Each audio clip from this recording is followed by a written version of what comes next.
program, I was really struggling. My now husband, at the time fiance, was the best guy ever. And I just, every time I looked at him, every time I was around him, I was just overcome with anxiety, stress, intrusive thoughts. It was very painful. And it was very lonely too, because I felt like I couldn't talk to anybody about it. Even my therapist didn't really understand what I was saying. She was very empathetic, but it wasn't like she could very well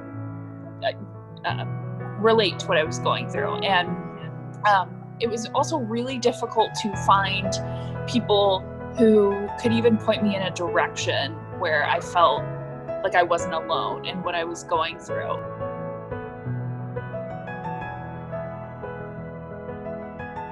There's a lot of ways that the Heal Your ROCD program changed my life and my relationship.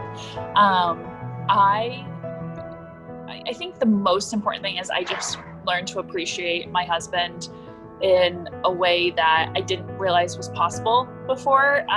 There was a lot of things in our relationship that weren't bad, but were unrealistic expectations, like that we would always be infatuated with each other and that things were always going to be easy, and if it's not easy, then it's bad. And I learned that it's really important to take the good with the bad and just kind of ride the wave. And, you know, when you have a bad day, it doesn't mean anything. It doesn't mean that, you know, your relationship is going to hell in a handbasket. It just means you're having a bad day. Or, you know, I also learned how to be more open about what I was going through. I was always very open. I always told my husband what was going on, but it was in a way that was just like mouth vomit rather than actually being able to explain my feelings, being able to empathize with what he might feel about what I was feeling.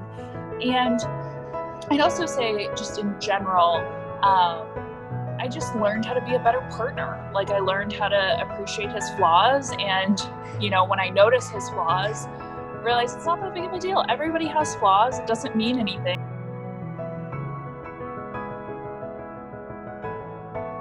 And I learned that, you know, healthy relationships look several different ways, and that you can work through pretty much anything if you're both willing to do it. One of the most important things I learned is what my brain was doing. I learned about like compulsions and reassurance seeking and rumination, and I learned what that actually meant in the context of OCD, because a relationship OCD, because pretty much every therapist, book, whatever that I talked to about OCD would point immediately to like the stereotypic OCD things of washing your hands and cleaning up and all of that. And I didn't have any of those. So, you know, a lot of my therapists were like, oh, you don't have compulsions, then you just have pure O. But, you know, I started realizing I had the ruminations and I had the asking for reassurance all the time. And it helped me get a clearer picture of what was going on so that I could get better. And it also helped me translate that to my therapist in a way that made sense and that we were able to work on in a therapeutic setting, you know, using what I was actually doing rather than trying to go through the stereotypic list of what people with OCD do. So.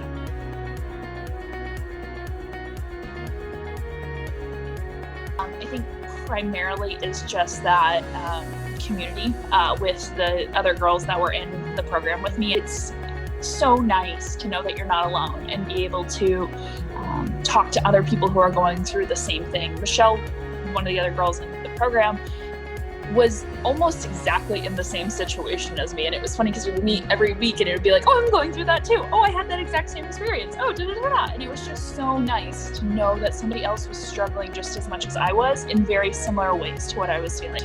Getting to meet people that are going through the same thing and understand where you're coming from is just, it's pretty much priceless.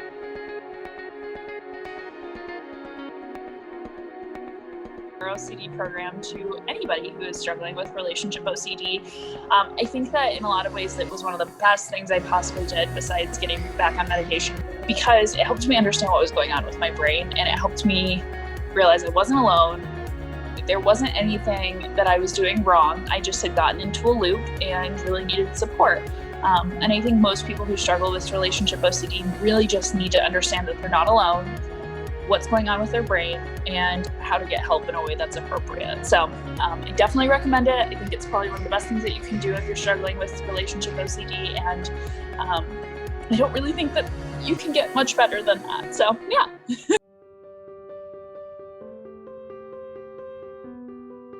My experience working with Danielle on one-on-one coaching was awesome. The first one, I was a mess and I cried pretty much the entire phone call. And it was just nice because, you know, Danielle was very calm and compassionate, and was the first person that I actually talked to who understood what relationship OCD was, and it made me feel very seen and heard. And I started feeling better almost right away because I was like, oh my gosh, like somebody else has gone through what I'm going through and is healthy and happy and is making, you know, great decisions and is living this great life. The second session, we actually came up with some things that I can do, and we talked through some of my biggest fears and how to kind of tackle them. And you know, it helped me get on a path that was very helpful. And I definitely thought it was worth it. I think it's a really good investment in yourself, especially if you're not sure what's going on with your brain, or you really need somebody that understands what relationship OCD is. I think that is the best thing that you can do to start you down the path of getting better. So.